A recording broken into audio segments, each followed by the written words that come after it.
आज कैबिनेट की बैठक प्रधानमंत्री जी के अध्यक्षता में हुई और बहुत ऐतिहासिक फैसले लिए हैं। आज नौकरी के लिए जो युवा होते हैं उनको बहुत परीक्षाएं देनी पड़ती है और उनको लगभग 20 रिक्रूटमेंट एजेंसीज है। तो कोई 4-5 में अगर परीक्षाएं देता है तो उतनी परीक्षा उतनी जगह जाना, ये सब समाप्त करने के लिए एक ऐतिहासिक फैसले में नेशनल रिक्रूटमेंट एजेंसी, राष्ट्रीय भर्ती संस्था, ये परीक्षा लेने वाली कॉमन एलिजिबिलिटी टेस्ट ये लेगी और इसका करोड़ों छात्रों को लाभ मिलेगा। छात्रों को यानी युवाओं को लाभ मिलेगा जो नौकरी के लिए आवेदन करते हैं। इसके बारे में विस्तार से जानकारी देने के लिए हमारे साथी जितेंद्र सिंह जी आए हैं, लेकिन मैं इतना ही कहूँगा कि ये मांग थी पूरे युवा पीढ़ी की सालों से, लेकिन नहीं हो रहा था। लेकिन इस एक निर्णय से, नेशनल रिक्रूटमेंट एजेंसी से एक परीक्षा, उससे उनकी तकलीफ भी दूर होगी, उनका पैसा भी बचेगा और मानसिक स्वास्थ्य भी ठीक रहेगा। बहुत दौड़ धूप नहीं होगी और एक ही परीक्षा से उनको आगे जाने का मौका मिलेगा। धन्यवाद सर। अब मैं रिक्वेस्ट करता हूं सेक्रेटरी डीओपीटी डॉक्टर चंद्रमौली जी से कि वो एनआरआई के बारे में अपना थोड़ा प्रेजेंटेशन पे, उसके बाद फिर मंत्री से रिक्वेस्ट करेंगे बाद में। Historic decision of setting up a national recruitment agency has been taken by the Union Cabinet. This marks a paradigm shift in government recruitment. Next, please. Now, let us start with what are the problems. ये दिक्कतें क्या हैं जो उम्मीदवार face करते हैं। तो अगर देखा जाए तो पहले हर रिक्रूटमेंट एग्जाम का शेड्यूल अलग अलग होता है। इसके लिए एप्लीकेशन प्रोसेस भी अलग अलग होते हैं और डिफरेंट जब 2-3 एग्जाम कंडक्ट करने पड़ते हैं तो इंफ्रास्ट्रक्चरल फैसिलिटीज़ की कमी के कारण कई जगहों पे माल प्रैक्टिसेस होने की भी संभावना बढ़ जाती है। खासकर ये जो सेंटर्स हैं ये ज़्यादातर अर्बन एरियाज में होने के कारण कई ग्रामीण इलाके से जो कैंडिडेट्स आते हैं या जो महिला कैंडिडेट्स होते हैं या दिव्यांग कैंडिडेट्स होते हैं, उनको यात्रा करने में खर्चा जो होता है और साथ में किसी को एस्कॉर्ट भी लाना पड़ता है, वहाँ रुकना पड़ता है, ये सब खर्चे जो हैं बहुत एक इम्पेडिमेंट बन जाते हैं कि एग्ज़ाम ज़्यादा एग्ज़ाम में पार्टिसिपेट करने के लिए ये एक बहुत बड़ा बाधा हो जाता है। फीस, अब हर एग्ज़ाम का फीस अलग होता है और उसका भरने का तरीका भी अलग होता है। कोई मतलब ऑनलाइन भर लेता है, कोई मतलब डीडी मांगता है, या ऐसे कई दिक्कतें आती हैं। मल्टीपल फीस देने पड़ते हैं। एग्जामिनेशन डेट्स कई बार क्लैश हो जाते हैं एक एजेंसी और दूसरे एजेंसी के बीच, तो कैंडिडेट को ये फिर निर्णय लेना पड़ता है कि कौन सा एग्ज़ाम छोड़ें और कौन सा एग्ज़ाम दे। बहुत ये इंफ्रास्ट्रक्चर की कमी भी महसूस होती है क्योंकि कुछ ही सेंटर्स में ये एग्जामिनेशन करवाए जाते हैं जहाँ पे कंप्यूटर फैसिलिटीज़ है जो ज़्यादातर अर्बन एरियाज में ही होते हैं, तो वहाँ इंफ्रास्ट्रक्चर की भी कमी महसूस की जाती है। ट्रांसपोर्टेशन एंड लॉजिंग, जैसे मैंने कहा, इसको गांव या दूर दराज इलाकों से उनको सेंटर में आने में दिक्कतें होती हैं ट्रांसपोर्टेशन की और रहने की। उस जगह पे 1-2 दिन रुकना पड़ता है, उसके लिए फिर लोगों को साथ में कोई एस्कॉर्ट भी लाना पड़ता है लोगों को। हर एग्जाम का करिकुलम, पाठ्यक्रम जो है वो अलग अलग निर्णय, तो हर एक के लिए पढ़ाई जो करनी पड़ती है वो अलग ढंग से करनी पड़ती है। हालांकि लेवल एक ही है, जो भी एग्जाम्स दे रहे हैं उनका लेवल एक ही है, लेकिन उनको डिफरेंट करिकुलम, डिफरेंट पाठ्यक्रम होने के कारण उनको अलग अलग से तैयारी करनी पड़ती है। इन परीक्षा सेंटर्स में जो सिक्योरिटी देना पड़ता है उसके लिए भी लार्ज स्केल मोबिलाइजेशन करना पड़ता है। तो वहाँ पे एकदम पूरा जो जिले का जितने भी ऑफिसर्स हैं उनको डिप्लॉय करना पड़ता है, पुलिस को डिप्लॉय करना पड़ता है। ये सिक्योरिटी का भी मामला बहुत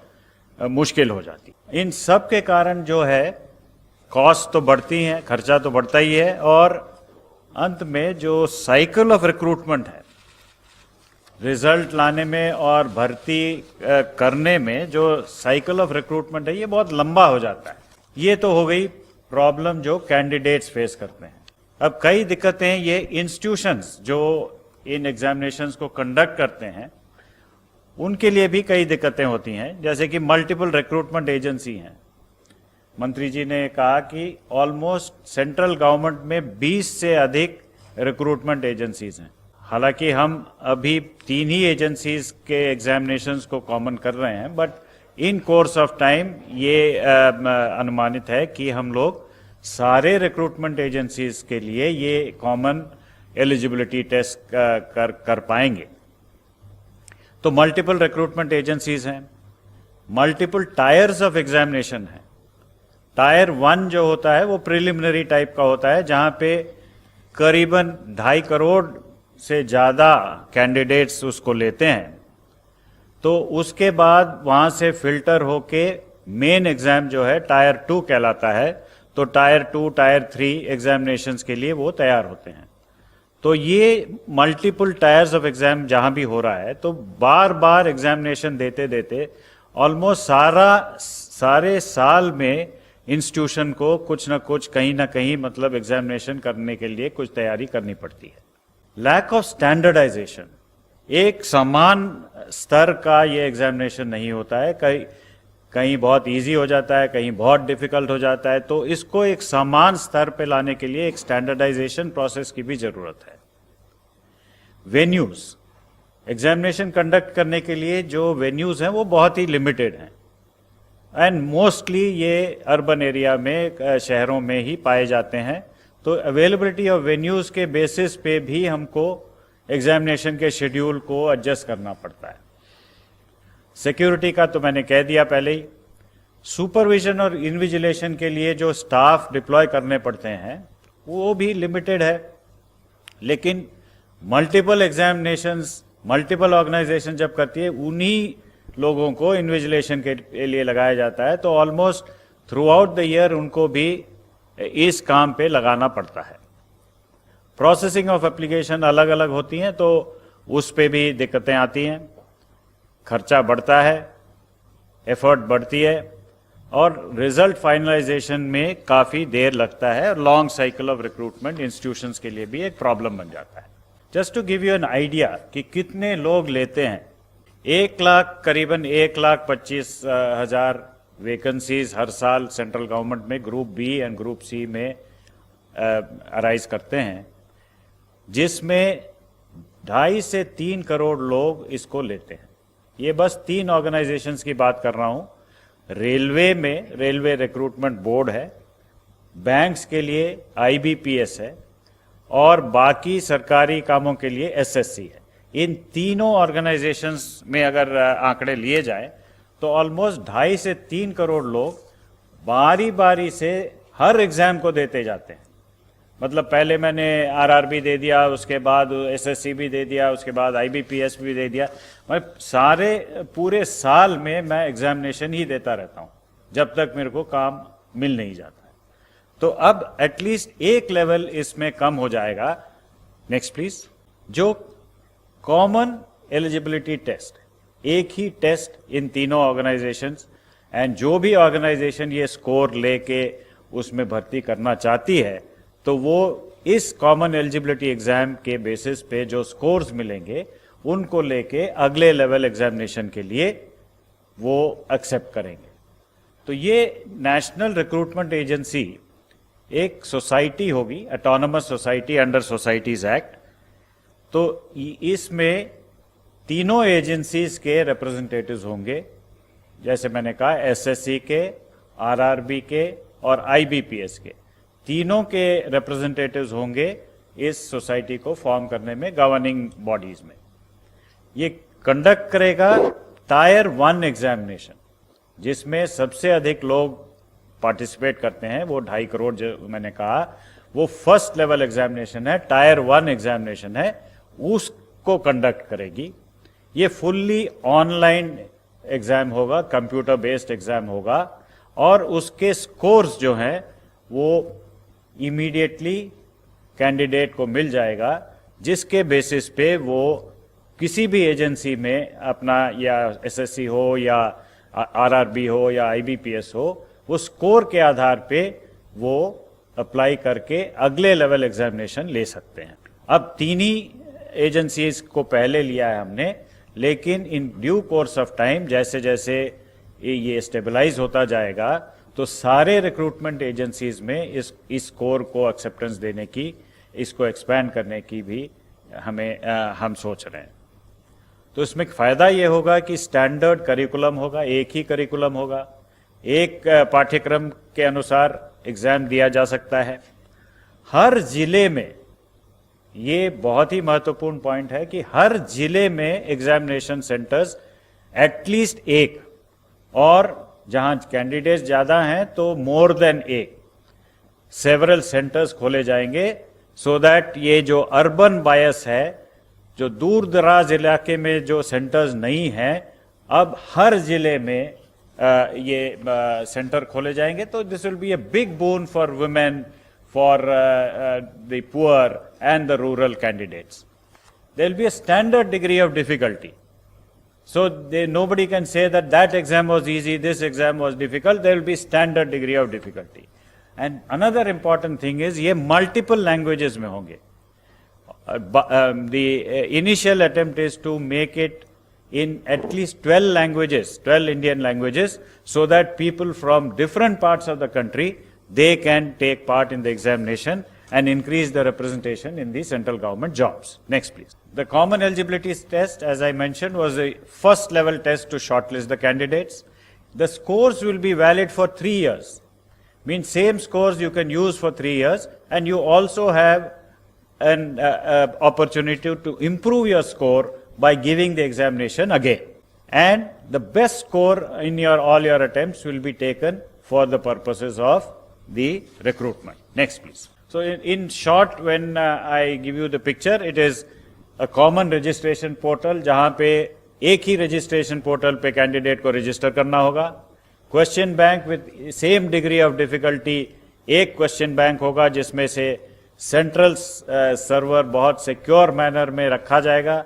वो test center में security के साथ जाएगा with all the protocols which are required, the technological firewalls etc. उसमें होंगे, और फाइनली वो स्कोर्स जनरेट हो जाएंगे जो 3 साल के लिए उनको वैलिड होगा. Next please. So this is the benefit for the students. Again I would like to repeat, a common registration, a single fee, a common curriculum, standard question bank, score secure examination process, a quicker generation of scores, reduced time for the recruitment cycles, better infrastructure we will be able to provide in the examination centers to the candidates, and then improved facilities and access for rural women, rural candidates, women candidates, disadvantaged candidates who will not have to travel long distances looking for safe places to stay for giving these examinations. And further, outreach services will be provided based on the information which we get from the examination, because it's an online examination. Aspirational districts, areas which are not throwing up many candidates, we would reach out to them, provide facilities to them. वहाँ पे ये facilitate करेंगे कि examination लिखा जाए, तो promote करेंगे वहाँ पे, और एक 24/7 हेल्पलाइन भी वहाँ होगा जिसमें कैंडिडेट्स को सुविधा होगी कि कोई भी उनको दिक्कत हो तो उसको समाधान कर सके.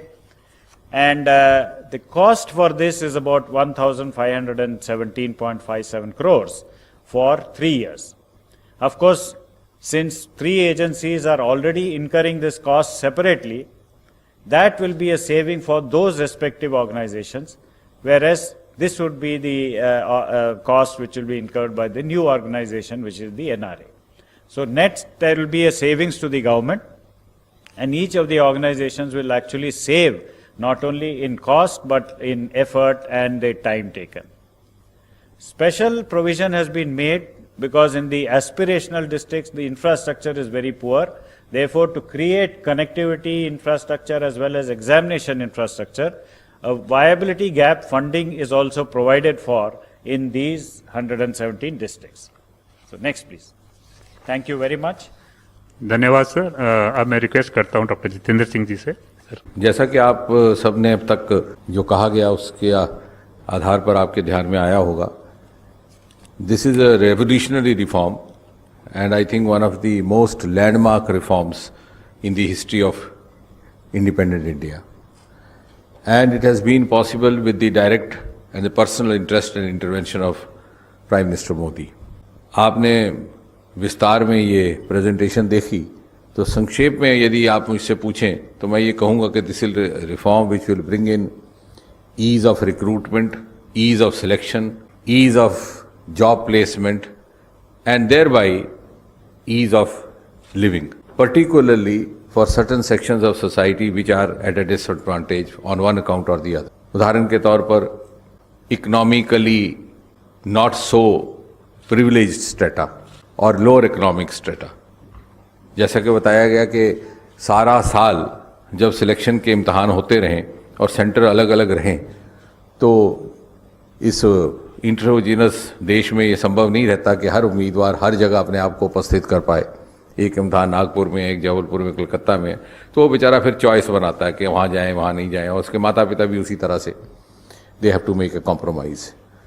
दूसरा वर्ग होता है जो दूर दराज के क्षेत्रों में रहते हैं, पूर्वोत्तर में, जो पहाड़ी राज्यों में, for the reasons of travel, for reasons of accessibility and sometimes also the reasons of clash of dates, वो भी अपने आप को वंचित कर देता है, which is in fact also in a way depriving him of his right to try his luck.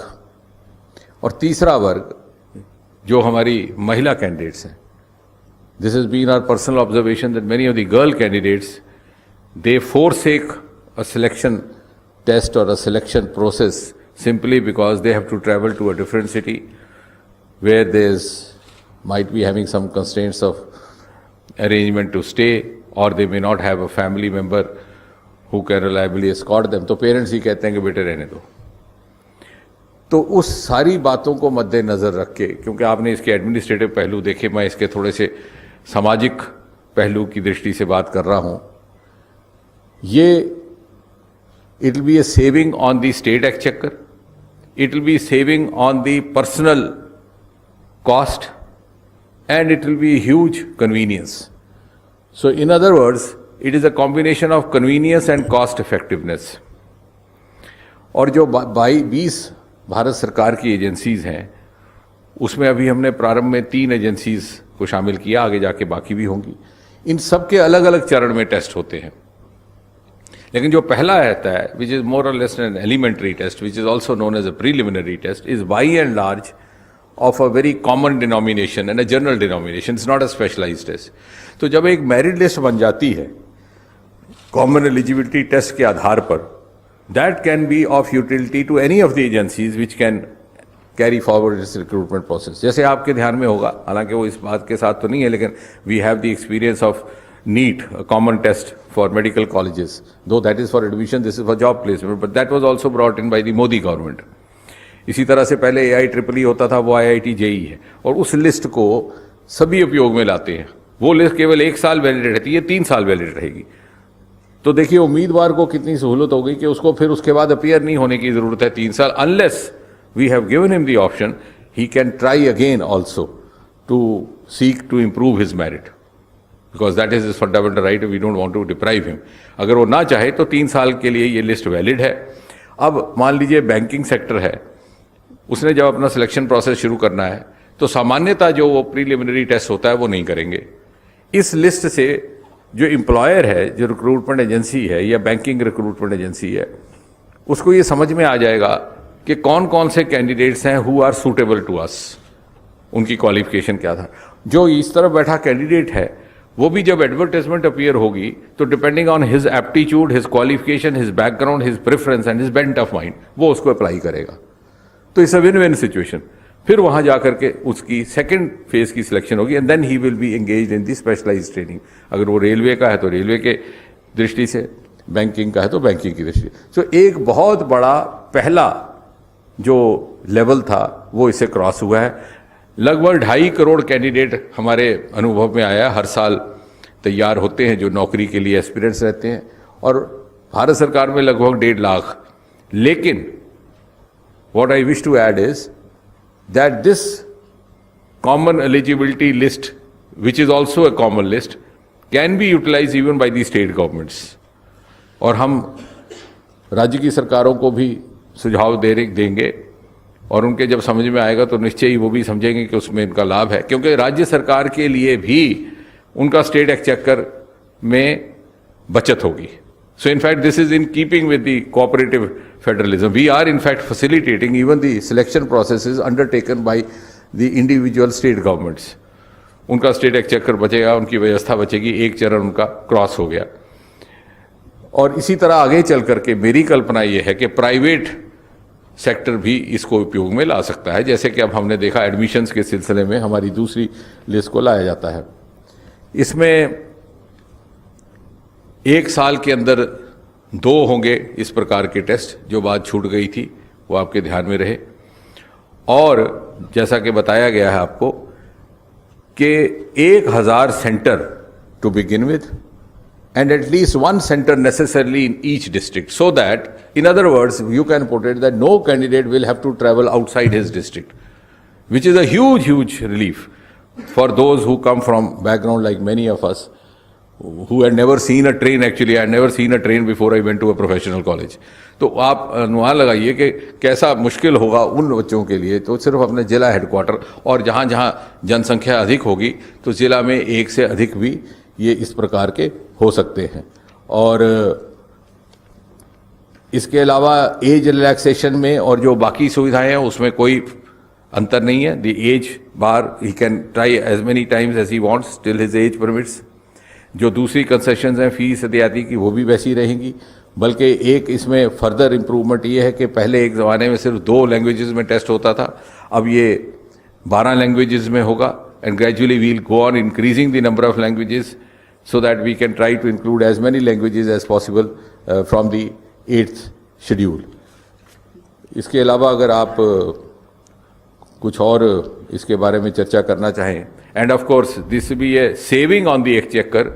We will have a national recruitment agency headquartered in Delhi, जो बात रह गई, जिसके एक चेयरमैन रहेंगे, और chairman will be of the stature of the Secretary of Government of India. धन्यवाद sir. अभी हम आपसे कुछ क्वेश्चन ले सकते हैं। I think 29।